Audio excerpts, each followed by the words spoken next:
నిన్న మొన్న 24 గంటల పాటు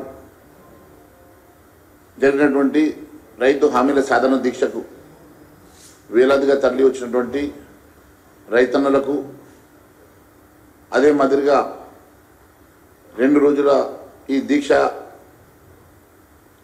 కార్యక్రమానికి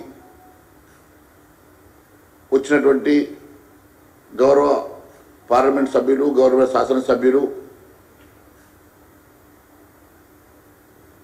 పార్టీ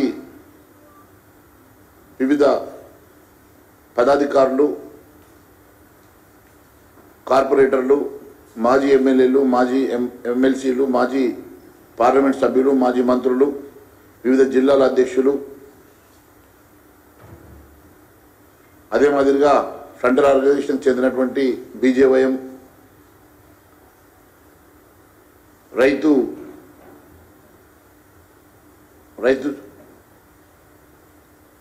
సెల్ అధ్యక్షులు, వారి కార్యవర్గం, మహిళా కార్యవర్గం, అదే మాదిరిగా ఓబీసీ, ఎస్సీ, ఎస్టీ మరియు అన్ని వర్గాలకు చెందినటువంటి భారతీయ జనతా పార్టీ కుటుంబ సభ్యులు పెద్ద ఎత్తున తరలి వచ్చి వేలాదిగా రైతన్నలు వచ్చి మమ్మల్ని బలపరిచి ఆశీర్వదించిన ప్రతి ఒక్కరికి కూడా పేరు పేరున ధన్యవాదాలు తెలియజేసుకుంటా ఉన్నాను.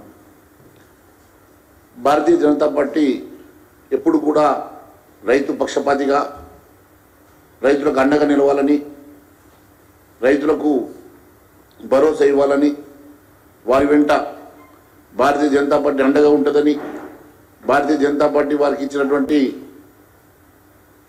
ఈ ప్రభుత్వం తప్పుడు హామీలు ఇచ్చి గద్దెనెక్కి హామీలను విస్మరిస్తే భారతీయ జనతా పార్టీ ఊరుకునే సమస్య లేదని, వారి పక్షాన నిలబడి పోరాటం చేస్తుందని, వారి వెంట మేము ఉంటామని భరోసా కల్పించడానికి, వారి గొంతుకై వారి పక్షాన మేము చేసినటువంటి ఈ దీక్షను విజయవంతం చేసిన ప్రతి ఒక్కరికి కూడా నేను ధన్యవాదాలు తెలియజేస్తా ఉన్నాను.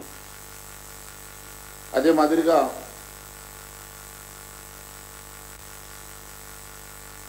గత ఎన్నికల్లో ఎన్నో హామీలు ఇచ్చినటువంటి కాంగ్రెస్ పార్టీ ఏ ఒక్క హామీ నెరవేర్చకుండా అన్ని హామీలను గాలికి వదిలేసి ఈ రాష్ట్రంలో అరాచకమైనటువంటి ప్రభుత్వాన్ని నడిపిస్తున్నటువంటి కాంగ్రెస్ పార్టీ ఈ రాష్ట్రంలో పూర్తిగా అప్రజాస్వామ్యమైనటువంటి చర్యలు చేపడుతూ అందరినీ భయభ్రాంతుల్ని చేస్తూ ఒక దుర్మార్గమైనటువంటి పాలన అందిస్తున్నటువంటి ఈ ప్రభుత్వానికి మెడలు వంచి ఇచ్చిన హామీలను గుర్తు చేస్తూ ఇచ్చిన హామీలు నెరవేర్చే విధంగా ప్రజల పక్షాన నిలబడి, ప్రజలకు అండగా నిలబడి భారతీయ జనతా పార్టీ పోరాటం చేస్తున్న సంగతి నేను తెలియజేస్తా ఉన్నాను. అసెంబ్లీ ఎన్నికల సందర్భంగా వారు ఇచ్చినటువంటి అనేకమైనటువంటి హామీలు, 2 లక్షల రుణమాఫీ పేరు మీద పచ్చి అబద్ధాలు, 15 ఆగస్టు లోపల ప్రతి పైసా రుణమాఫీ చేస్తారని చెప్పినటువంటి రేవంత్ రెడ్డి గారు ఎన్నో దేవుళ్ళ మీద ప్రమాణం చేసి ఈరోజు అవన్నీ మర్చిపోయి అన్ని గాలికి వదిలేసి ఈరోజు మేనిఫెస్టోలో లేనటువంటి ఎన్నో అంశాలను బయటకు తీసుకొస్తున్నటువంటి రేవంత్ రెడ్డి గారు ఒక్కసారి రైతులు ఇచ్చినటువంటి హామీలు గుర్తు చేసుకోవాలని, ఈరోజు మీరు ఇచ్చిన హామీలు నెరవేర్చక గిట్టుబాటు ధర లేక రైతన్నలు పడుతున్నటువంటి అవస్థ గోస ఒకసారి మీరు చూడాలని మేము కోరుతా ఉన్నాం. దాదాపు ఈ 9 నెలల్లో 1000 మంది రైతన్నలు ఆత్మహత్య చేసుకుంటే కనీసం ఆత్మహత్య చేసుకున్న రైతన్నలకు మీరు భరోసా ఆ కుటుంబాలకు భరోసా కల్పించలేనటువంటి దుస్థితిలో ఈ ప్రభుత్వం ఉన్నది. ఆ కుటుంబాలను ఆదుకోలేని పరిస్థితిలో ఈ ప్రభుత్వం ఉన్నది.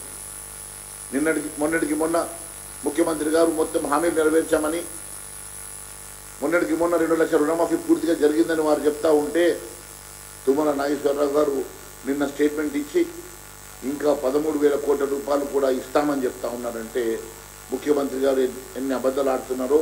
మరి అదే మాదిరిగా ఈరోజు ఈ తుమ్మల నాగేశ్వరరావు గారు ఈరోజు ఏ రకంగా సన్నాయి నొక్కుతున్నారో దీన్ని బట్టి అర్థమవుతున్నది. నేను ఒకటే అడుగుతున్నా, మీరు ఇచ్చిన రైతు భరోసా కానీ, మీరు ఇచ్చినటువంటి కౌలు రైతులకు ఇస్తామన్నటువంటి రైతు భరోసా కానీ, మీరేమో కౌలు రైతులకు రైతు భరోసా ఇస్తామని చెప్తే తుమ్మల నాగేశ్వరరావు గారు యజమానితో మాట్లాడుకోవాలని చెప్పడం, మీ ఇద్దరి మధ్యలో ఉన్నటువంటి గ్యాప్ చాలా స్పష్టంగా అవపడుతున్నది. అంతేకాదు, మీరు కౌలు రైతులకు ఇస్తామన్న 12,000 మర్చిపోయారు.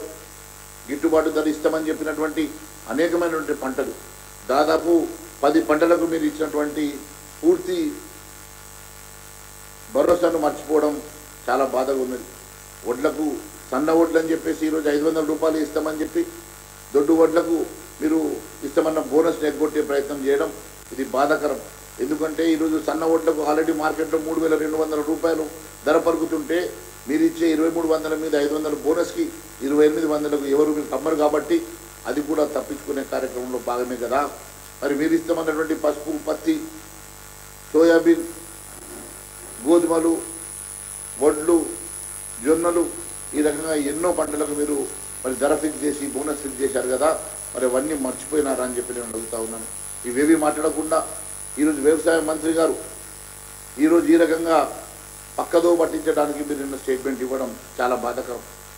నేను తుమ్మల నాగేశ్వరరావు గారు సీనియర్ మంత్రి గారు తప్పకుండా వారు స్పందించి దీన్ని పాజిటివ్గా తీసుకొని తప్పక అమలు చేస్తారేమో అని చెప్పి నేను భావించాను. కానీ తుమ్మల నాగేశ్వరరావు గారు కూడా ఈ రకంగా మాట్లాడడం బాధాకరం. ఒక సీనియర్ మంత్రిగా అన్ని ప్రభుత్వాలలో మంత్రిగా పనిచేసే అనుభవం ఉన్నటువంటి ఈరోజు మీరు కూడా ఈ రకంగా సన్నాయి నొక్కడం, ఈ రకంగా తప్పించుకునే ధోరణి మాట్లాడడం బాధాకరంగా ఉన్నది.